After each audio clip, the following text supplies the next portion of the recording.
We weren't able to get to this yesterday, but looking for this on the sound sheet. Which one is it, Bradley? 7. Oh, 7.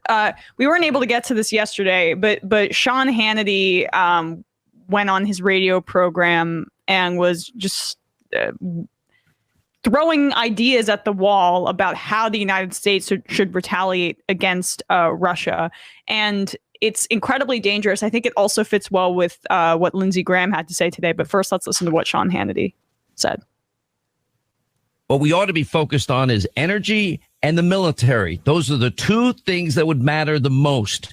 And we ought to be providing the munitions that are needed, the javelins, the Stinger missiles that would be most effective against this Russian army. Now, as of this morning, this 40-mile convoy of Russian troops and Russian tanks and munitions and fuel, they're only 18 miles outside of Kyiv.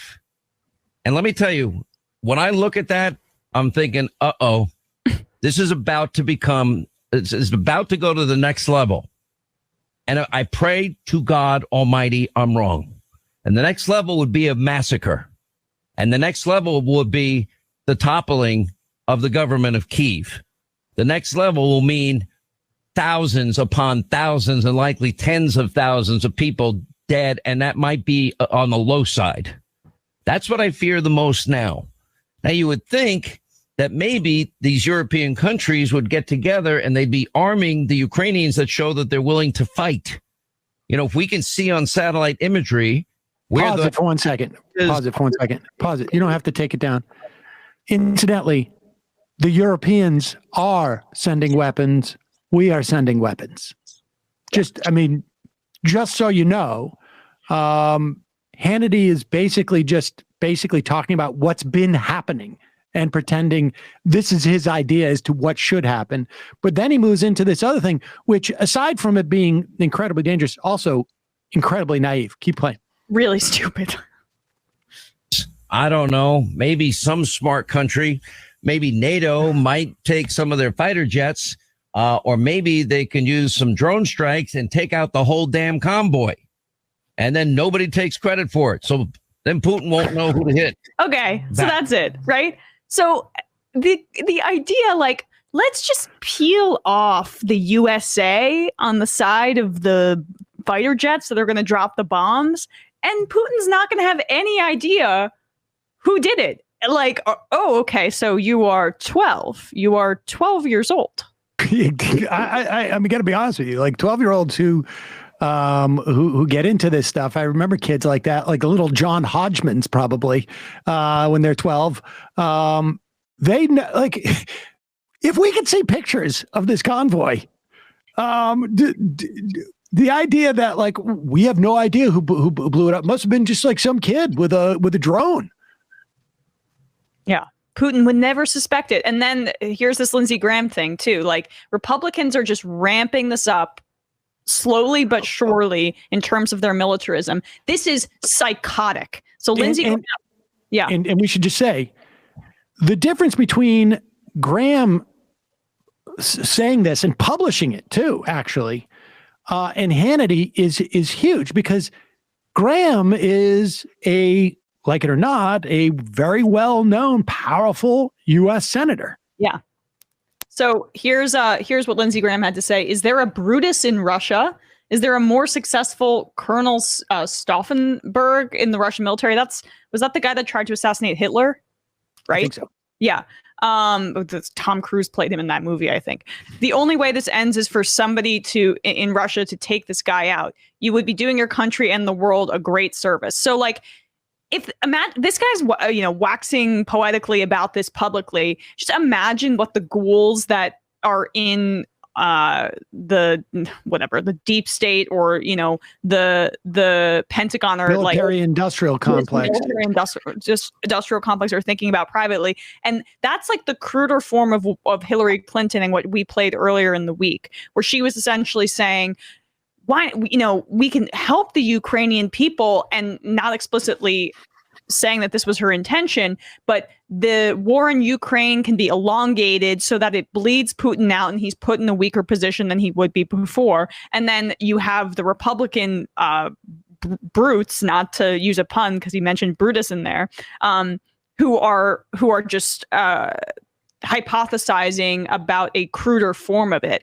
And like also the naivete of it too. What would be the incentive for said Brutus in Russia to do that, to assassinate Putin, and then without the backing of the United States government? Like there would be that kind of person, if that were to happen, they would not be acting alone. They would want assurances and help from the outside because they would almost certainly die. And that is a way to just start World War III in an even messier way.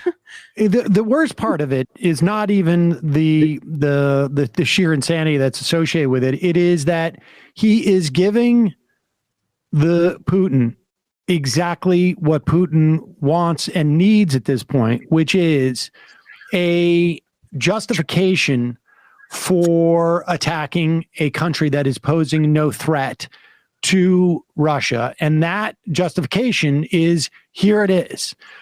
I told you all along that we were under threat from NATO, from the US. This is the reality. Here you have one of the top officials of the US government basically calling for the assassination of your president. This is Putin speaking to Russia. This is exactly what someone like Putin needs at this point, where there is some concern in Russia, and we don't know how big it is, although we've definitely seen evidence of protests that are significant relative to what Russia usually experiences. This is a way for Putin to justify the entire operation. See, this is the mask off time. They want to basically decapitate Russian leadership, your leader, and that's what the worst part about this is that it gives to the extent that there's nothing that the United States can do beyond arming Ukrainians and providing for refugees and humanitarian aid, etc. We cannot engage directly with Russia, but this is and so the pressure needs to come from ultimately domestic pressure that Putin gets because the war effort is going poorly. If he can convince, if he can mitigate that domestic pressure by saying, look, this is an existential threat to Russia all along. I told you it was, and here's evidence.